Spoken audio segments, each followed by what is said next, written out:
Assalamualaikum warahmatullahi wabarakatuh. Selamat pagi, siang, sore, malam dimanapun Anda berada. Perkenalkan, saya Fasya Azikro dengan NIM akhir 064.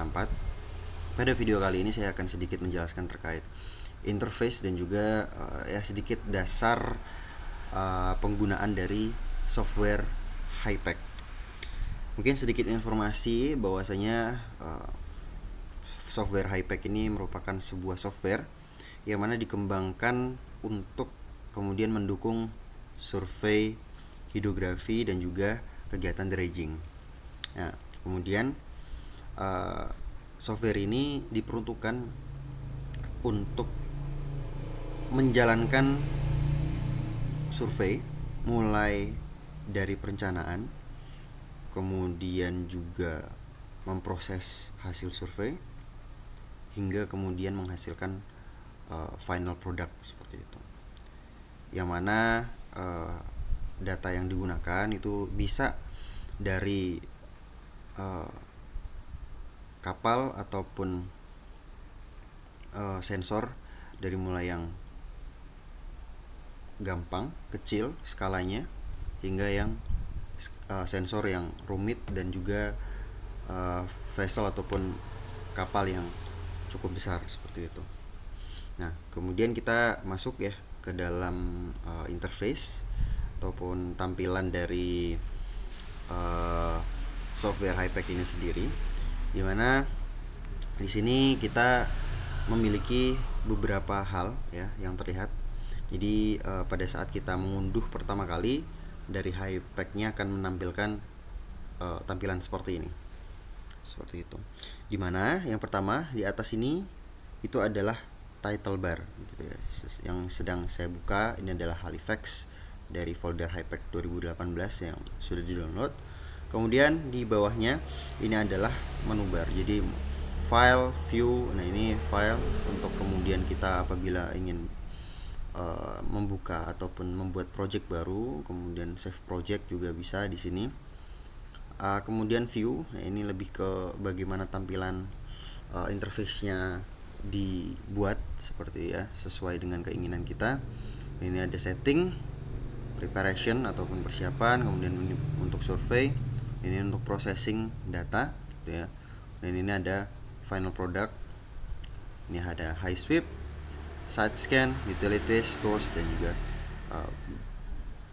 menu help seperti itu. Nah, di bawahnya ini adalah tools ya. Jadi ini untuk save project, kemudian ini untuk explore project yang mungkin sudah ada ataupun data-data yang akan kita input begitu. Kemudian ini geodesi. Nah, ini untuk kemudian memasukkan parameter-parameter terkait geodesi ataupun koordinat seperti itu ya. Nah, nanti pada saat pemrosesan nanti akan sedikit saya jelaskan seperti itu. Kemudian di sini ada setting gitu ya, ini cukup banyak. Kemudian di sini ada editing. Ini di sini juga ada. Ini adalah editing tools ya ataupun editing mode. Kemudian di sini tulisannya adalah hardware setup. Di sini ada smart launch survey, kemudian dredge spec. Ini digunakan untuk analisis ataupun pemrosesan data dredging. Dan ini single beam editor yang 64 bit karena ada tersedia 64 dan juga 32 bit seperti itu. Ini high sweep. Kemudian ini sounding selection. Seperti ini di sini juga ada. Nah, ini ya. Sounding selection di sini juga ada. Kemudian ini untuk analisis tides atau pasut, ini cross section untuk membuat cross section, plot dan juga di sini ada tin models. Nah, kemudian kita menuju ke sebelah kiri sini. Ini ada project item ya. Project item ini di dalamnya ada yang namanya project manager. Nah, ini biasanya nanti apabila kita membuka beberapa project itu nanti akan muncul di sini. Yang project item di dalam satu project itu ada beberapa data di dalamnya Ini bisa kita tampilkan juga seperti itu, seperti ini. Nah, kemudian ada palet. Nah, ini untuk warna, untuk menampilkan paletnya seperti itu. Nah, ini kemudian ini adalah ada color sample, color bar gitu ya, seperti itu. Nah, kemudian di bawah ini adalah ada status bar seperti itu. Kemudian ini adalah area mapnya ya.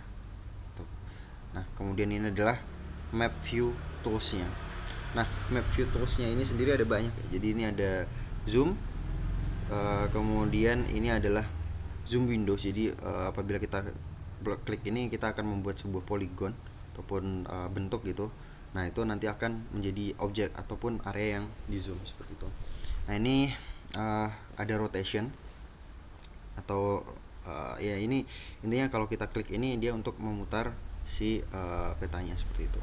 Nah, kemudian ini ada info query, jadi bisa kita klik gitu ya, untuk nanti akan muncul datanya seperti itu dari area yang kita klik. Kemudian ini ya, kursor biasa. Ini ada measurement ini. Nah, ini nanti akan ada ruler di atas ini. Ini bisa diatur juga apabila ingin menggunakan pad seperti itu. Nah, kemudian di sini untuk kemudian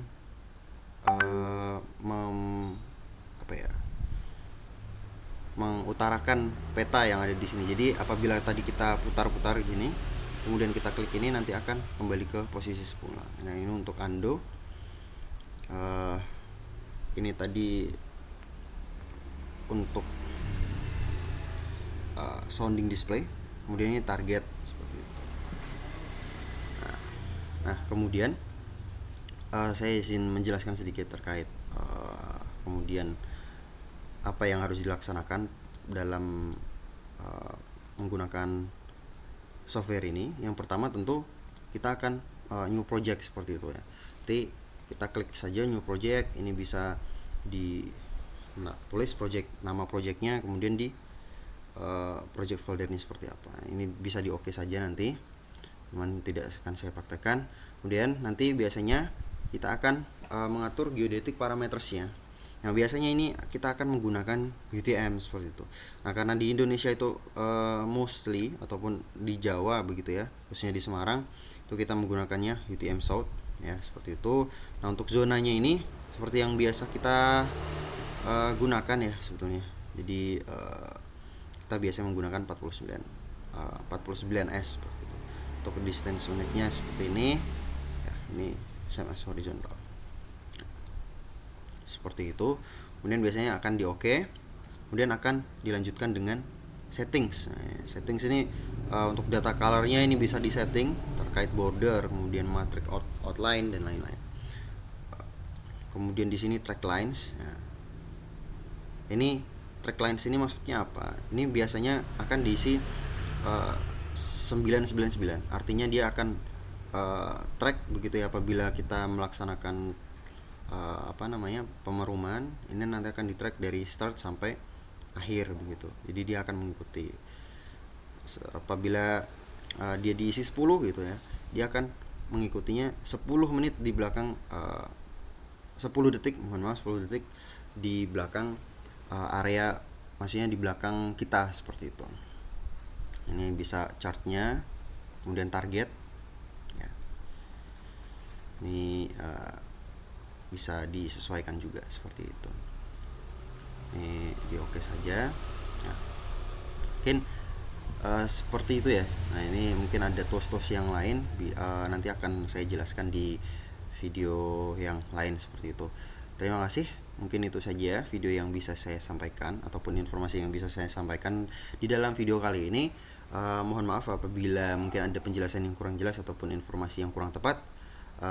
Terima kasih sudah menonton. Assalamualaikum warahmatullahi wabarakatuh.